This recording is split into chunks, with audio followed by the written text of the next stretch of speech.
terminer ce premier chapitre, nous étudions les dernières isométries du plan que nous n'avons pas encore rencontrées, les renversements sans point fixe. Et par définition, un renversement sans point fixe est une isométrie qui renverse l'orientation et qui n'a pas de point fixe. Ça ne suffit pas de dire que c'est une isométrie qui n'a pas de point fixe, vu que nous avons déjà rencontré des translations qui n'ont pas non plus de point fixe, mais qui préservent l'orientation. Et la proposition 5.2 précise ceci. Si une isométrie est un renversement sans point fixe, alors elle est la composée de trois réflexions. En effet, une isométrie est toujours une composition d'au plus 3 réflexions. Si c'est une composition d'un nombre pair de réflexions, alors elle préserve l'orientation. Donc, une isométrie qui renverse l'orientation doit être composition de une ou trois réflexions. Mais la composition d'une réflexion est une réflexion. Donc, un renversement sans point fixe doit être composition de trois réflexions. Inversement, les compositions de trois réflexions ne sont pas toutes des renversements sans point fixe, ça peut être aussi une réflexion. Et c'est une réflexion si et seulement si les trois axes ont un point en commun ou en même direction. Alors on va étudier ça plus précisément dans les exercices. Ici, j'aimerais juste expliquer les idées générales. En tout cas, ce qui est clair, c'est que si la composition de trois réflexions est formée avec des axes qui ont un point en commun, alors ce point en commun va être un point fixe, n'est-ce pas? Et donc on va avoir affaire à une composition de trois réflexions qui renverse l'orientation et qui a un point fixe. Ça doit donc être une réflexion. Maintenant, les autres cas, c'est ce qui est détaillé ici à la fin de la preuve. On pourrait supposer qu'elle fixe 3, 2, 1 ou aucun point. Regardons ce qui se passe. Si elle fixait 3 points non alignés, alors ce serait l'identité, mais ça préserve l'orientation. Si elle fixait 2 points, alors on sait qu'elle fixe toute la droite qui passe par ces 2 points. Ça vous rappelle peut-être des souvenirs dans un test. Mais dans ce cas-là, c'est une réflexion et pas un renversement sans point fixe. Et si elle fixait un unique point, c'est notre définition d'une rotation qui préserve l'orientation. La seule solution, c'est qu'elle ne doit donc fixer aucun point. Donc en résumé, on connaît toutes les isométries du plan.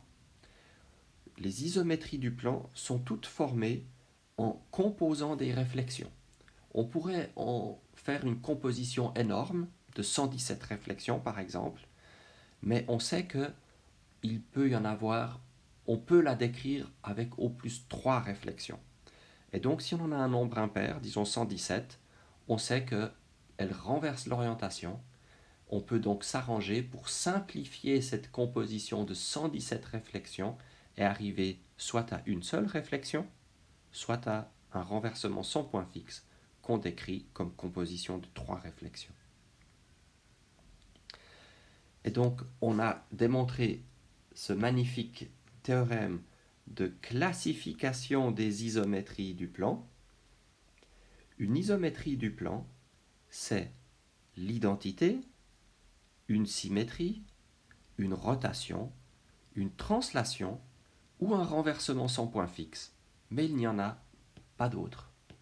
Les mathématiciens adorent les théorèmes de classification. Ça, c'est le premier qu'on rencontre et il est magnifique. Pour terminer, regardons les positions relatives de trois droites pour préparer ce que vous allez rencontrer dans la série. Donc, comme je l'ai dit, dans cette situation ici, le deuxième cas, le point qui est à l'intersection de ces trois droites est fixé par la composition des réflexions d'axes A, B et C. C'est une isométrie qui renverse l'orientation, elle fixe un point. Ce n'est pas un renversement sans point fixe, c'est donc une réflexion. On peut s'arranger dans ce cas-là pour trouver une droite D qui fait en sorte que cette triple composition de réflexion s'en soit une seule. Et je vous laisserai chercher comment le faire. Dans ce cas ici, on n'a pas de point fixe, c'est un renversement sans point fixe. C'est aussi le cas dans cette figure.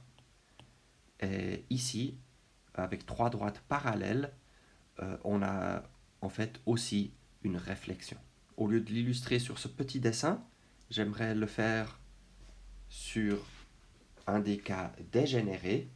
Par exemple, le cas où j'ai une droite A qui est égale à la droite C et une droite B qui est parallèle.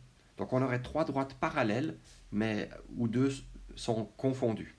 Je prétends dans ce cas-là que la composition de ces trois réflexions est encore une réflexion et l'axe est le symétrique de B par rapport à la droite A qui est aussi égale à C. En effet, regardons ce qui se passe avec un point de cette droite D. L'image par la symétrie d'axe A, par choix de cet axe D, A se trouve au milieu entre B et D, donc l'image de D se trouve sur la droite B. Donc, il ne bouge pas quand on fait la deuxième symétrie, et quand je refais la symétrie d'axe C, eh bien, je trouve que ce point se retrouve là où il était avant. Donc un point D, par ces trois réflexions, il est envoyé sur B, il y reste, il est renvoyé sur D, donc toute la droite D est fixée. Conclusion, la composition de ces trois réflexions est une isométrie qui renverse l'orientation, qui fixe la droite D, c'est donc la symétrie d'axe D. Je vous laisserai découvrir un cas similaire où A est égal à C et la droite B est séquente. Dans ce cas-là, l'argument qu'on a fait tout à l'heure montre que c'est aussi une réflexion parce qu'il y a un point fixe. Et puis je vous laisse découvrir comment est-ce qu'on construit l'axe.